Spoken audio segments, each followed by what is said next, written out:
चर्चा को, स्तुति को, उनके गुणगान को नहीं सुनना चाहता, वह पत्थर की तरफ पड़ा है। पत्थर क्या होता, अपनी जगह से हिलता नहीं है। जो माया में पड़े हुए हैं वो समझिए कि पड़े हुए रहेंगे। कहां पड़े रहेंगे? अंधकार। अंधकार में जन्म लिए थे, अंधकार में ही मरेंगे। दुखमय जीवन स्टार्ट हुआ, रोते हुए जन्मते हुए आए। जन्म लेने के समय रोता है बच्चा। क्यों रोता है? रोना कष्ट की निशानी है। बच्चे को कष्ट हो रहा है आने में, और जीवन में कौन कष्ट नहीं हो रहा है?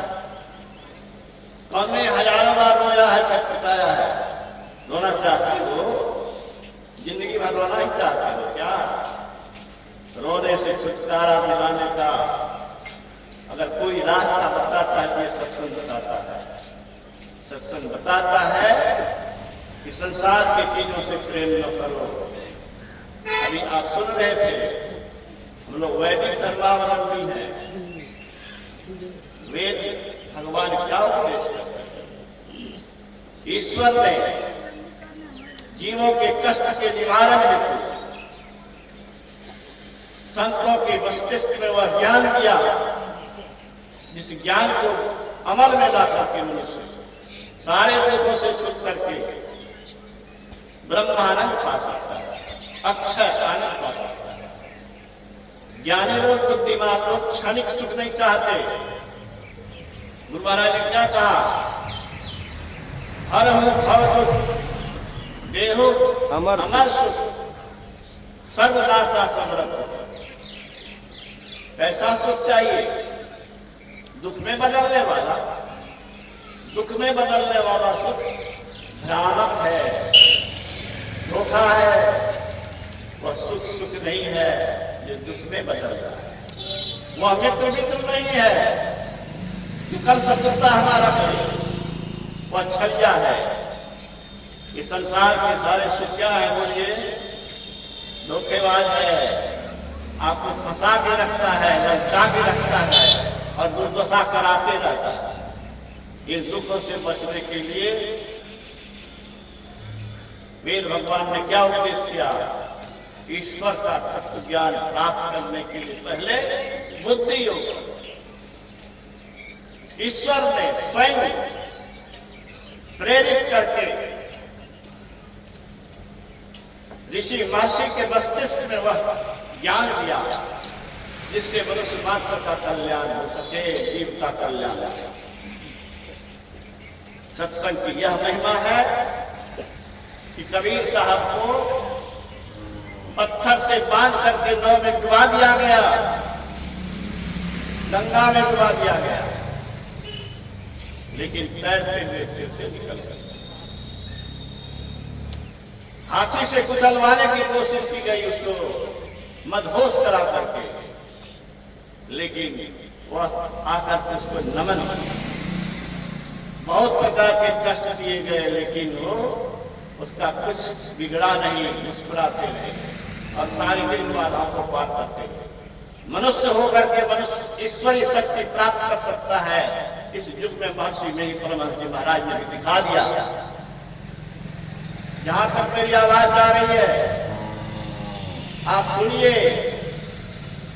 स्कूल की विद्या अविद्या हो जाती है। बड़े बड़े विद्वान हैं, लेकिन उसका अनैतिक जीवन, अकर्म, दुष्कर्म उसको दुर्दशा की ओर ले जाता है। चोर चोरी करे, लुटेरा लूटे, उसको बड़ी सजा दी जाती है। जो सरकारी खजाना को लूटे उसको क्या कहा जाएगा?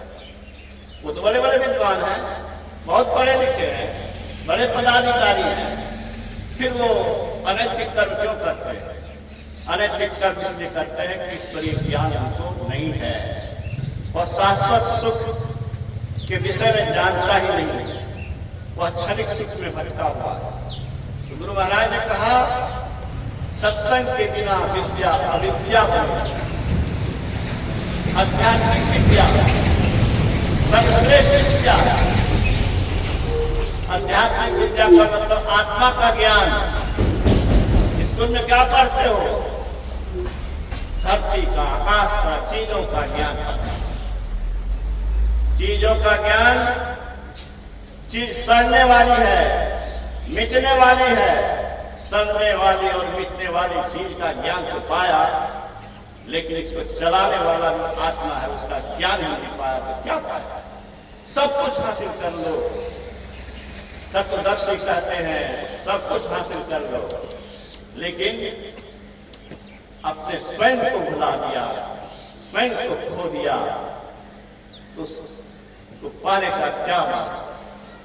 वो पाना पाना नहीं है, वह पाना पाना नहीं है जिसका खोना सुनिश्चित है। जो कुछ मकान मिला, बैंक बैलेंस मिला, शरीर मिला, सब छीनने वाला है। वह मिलना मिलना नहीं है जिसका छीनना है। वह पाना पाना नहीं है जिसका खोना है। मैं आग्रह करता हूं, संतों के दरबार में आवे।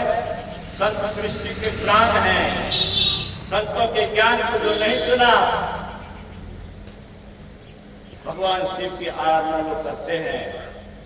भगवान शिव ने क्या कहा? जिन हरि कथा सुनी नहीं माना, श्रवण रंध अहि भवन समा। जिसने इस कान से ईश्वर की चर्चा नहीं सुनी, ईश्वर की महत्ता नहीं सुनी, ईश्वर के पास जाने का रास्ता नहीं सुना, उसका कान क्या है? सांप का बिल है। बिल में विषधर नाग रहता है, वह दुर्दशा कराता है। तो जो बाहरी बातों को सुनेगा, सत्संग के वचनों को आदर से नहीं सुनेगा, वह विषधर जैसे दुर्दशा कराता है, मृत्यु दिलाता है, जीवन को समाप्त करता है। वैसे ही आपका जीवन समाप्त ही होगा अगर संतों के ज्ञान को नहीं सुने।